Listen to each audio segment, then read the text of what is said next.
This is DIY Hi-Fi Life.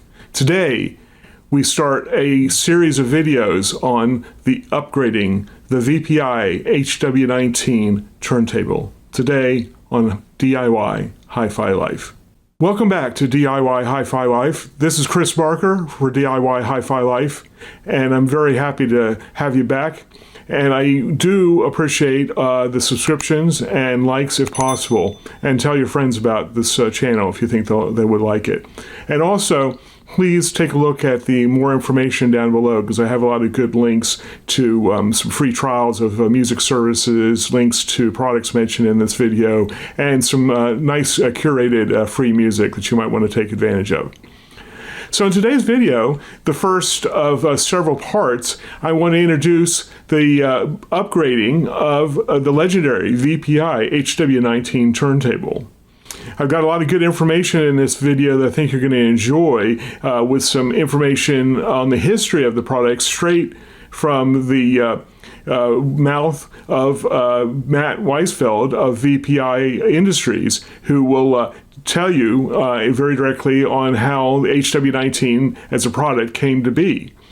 Following that, I'll give you a bit of a sneak preview on what future videos are going to look like for this series as I preview the various items I plan to use for upgrading the HW-19. I don't think you're going to want to miss this series of videos if you have any interest in analog vinyl reproduction at all. This is going to be a very interesting series, even if I do say so. The reason I've chosen the VPI HW-19 as an upgrade platform is I think it's a very simple but elegant design. So it's very attractive for a DIY type focus. Parts are very readily available still, and it makes it relatively easy, even for a novice, to take on this type of upgrade.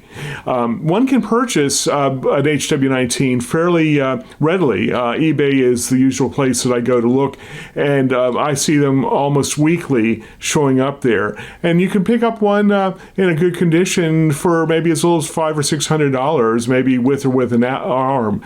I'm going to be putting a new arm on this upgrade, so I don't really want the arm as well. So that sometimes is a way to save some money if you can negotiate with the seller.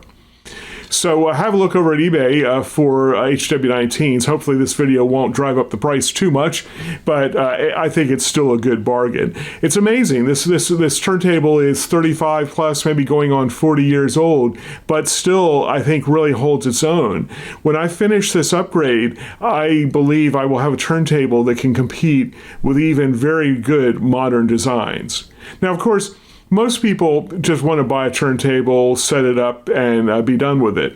The advantage, though, in DIYing the HW-19 is you can have a little bit more control over some of the parameters, especially installing a different type of arm or experimenting with different types of arms that you would like to choose from. And that's some of the appeal for me, is that I can really see what things make the most difference in improving the sound. I've actually already built an HW-19 a few years ago, and I was so pleased with the results that I actually decided to do yet another upgrade, which is the one we're going to see here. I am still using that first HW-19 upgrade, and I'll be showing you some of the techniques that I did with that upgrade, and hopefully you'll find it interesting and will lead to some good discussion. So hopefully you can stay with me on this journey as we explore the VPI HW-19 and see what can be done. So now let's go ahead and see a little bit about the history of the VPI HW-19, and then I'll give you that preview I promised at the end of the video. So stay tuned.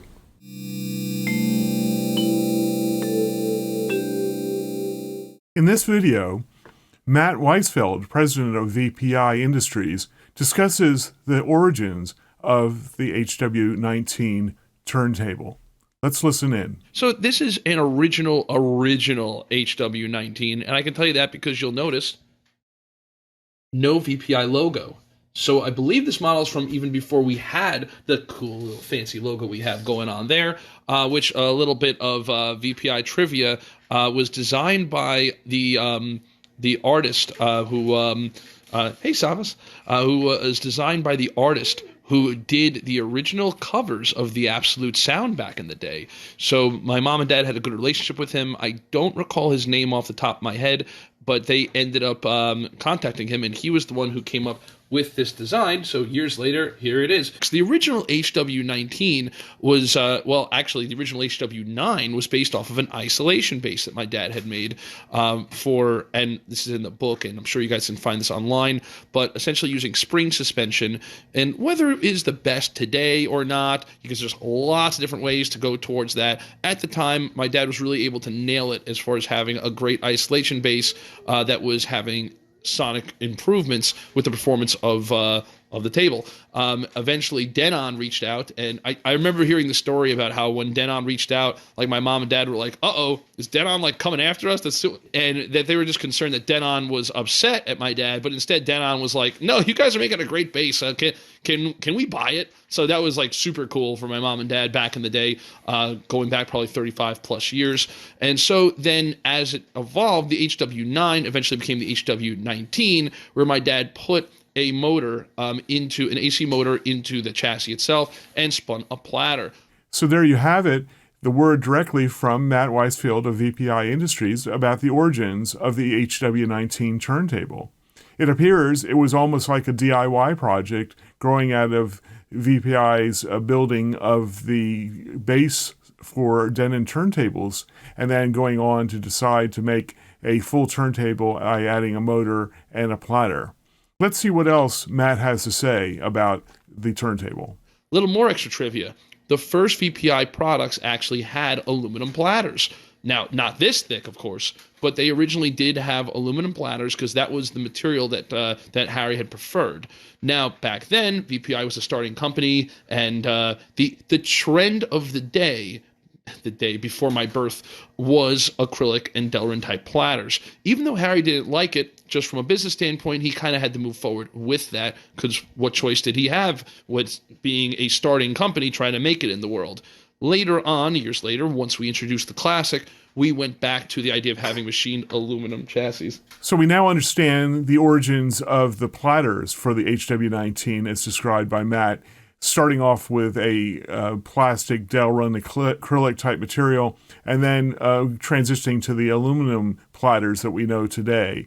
And that is because of the market forces as Matt described in the video. Let's see what else Matt can add to the background of the turntable. Now, with this table, this guy, and actually originally with the HW-19, the motor was covered by this decorative piece here. This doesn't do anything besides make it look a little cleaner. And then eventually we had the VPI logo put right there as another clean aspect. The chassis, I believe it's been a little bit. This has kind of been disengaged of its original springs. There are no springs in this guy anymore, which kind of made this top part floating back in the day. There you go. Good demonstration. So with this particular table, the platter has been upgraded with the 2-inch thick machined aluminum platter. We threw on the little slip mat there. The motor ended up being the same. Wait, was this the same? Yeah, it looks like we just changed the pulley on that guy. But so that was also a cool thing. And then for the tone arm's sake, we ended up putting the gimbaled 3D printed arm on there with the wiring going underneath, just from the preference of the customer. And there's the RCA hiding in the back there. The original HW-19 arm board, which are still available. So anyone out there with an HW-19, again, because of the current situation of the world, there's a couple of cool projects and ideas we had that are kind of on hold. One of them, which I got from a suggestion from someone on Facebook, and I'm not remembering who it was, but someone had posted about, hey, Matt, would you guys be able to have some arms that are recommended already set and mounted on these arm boards? That is something we're planning on doing, so that would be easier. But in general, if anybody is looking for a blank arm board or an arm board cut for an SME, we already have that set for HW-19s. So Matt has given us a very good starter in understanding the history of the VPI HW-19 turntable. and provided us with good background information, which will be helpful in moving forward as we update this turntable. And some of the ideas that he discusses I will mirror in the upgrade that I do and show you in subsequent videos. Matt has a few more things to say, so let's see what else he can enlighten us on the turntable. Let me rephrase that. I mean, obviously, we liked acrylic platters because we were using it for the longest time. The issue with an acrylic platter, though, I mean, if you check an acrylic platter, in the winter versus the summer and do the measurements, you're not going to get the same thing. So whereas the machined aluminum is holding in its tolerances, and it's just it's better from a precision standpoint. Now, again, everything has a taste and flavor, so there are people who do like acrylic platters. It's just not our flavor. Now, as far as the rest of this table, this one's been retrofitted with HW 40 feet. So anyone's wondering about that, yeah, that can happen. The upgraded tone arm with VTA on the fly base. I'm pretty sure the arm board's brand new, and that we cut the new arm board to fit with this arm. And then, again, the 2-inch thick machined aluminum prime platter. In his final comments in this video, Matt leaves us with an interesting discussion of matte or no matte, the perennial favorite discussion among VPI turntable owners and users, and also discusses a very interesting application of tape that you will find interesting, and we'll discuss during the upgrade process as well. We do still believe to have the record right on the platter, not the matte. Now, that's not to say that mattes are better, worse, or anything. Make your own decision. Make your own choice. Listen with the slip mat. Listen without the slip mat.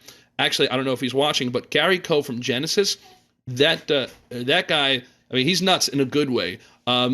You definitely have to look up, I'll find a link and put it out there, regarding his tape method. He actually puts electrical tape on the platter. I don't understand it. You all could tear it apart or recommend it as you see fit, but it works. We listened to it and it just works beautifully.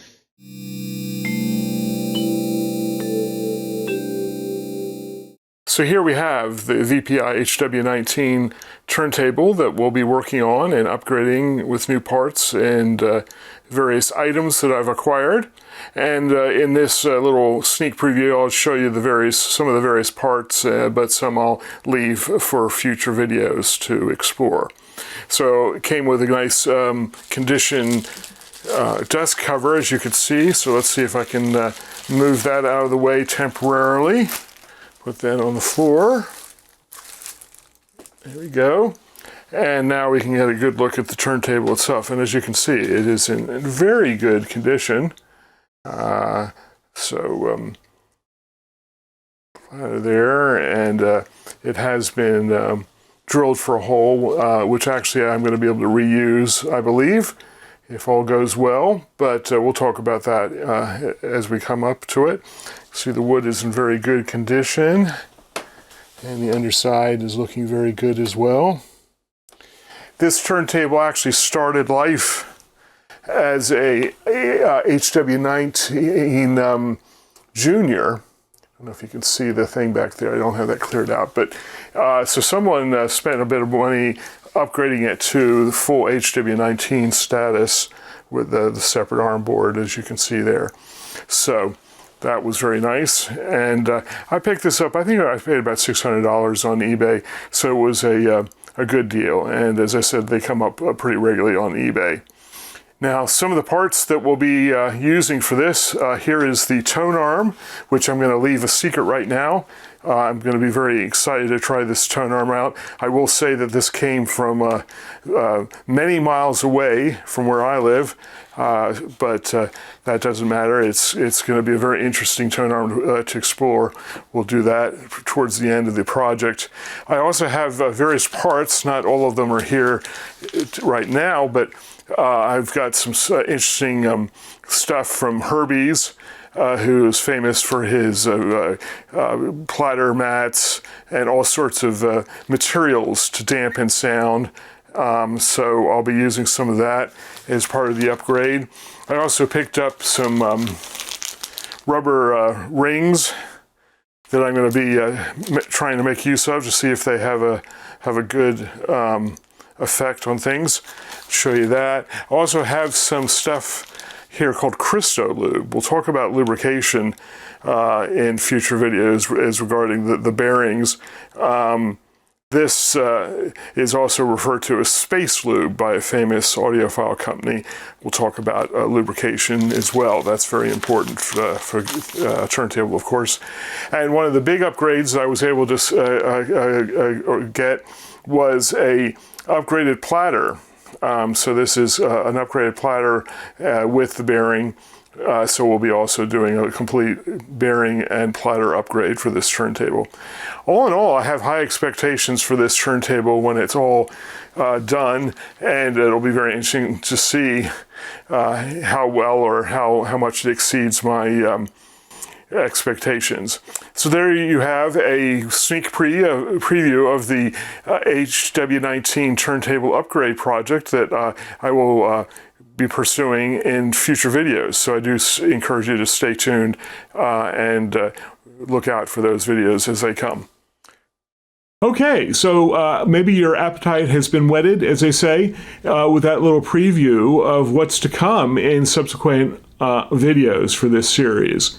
I'd love to have you along, and hopefully you can be subscribed would be the best way so you get notified when there's a new video in the series that comes out. So go ahead and subscribe, and if you like this video, click the like button. And once again, I want to remind you to take a look at the more information down below with all the great links that I've talked about, and we'll just keep this thing rolling along. So again, this is Chris Barker for DIY HiFi Life, signing out.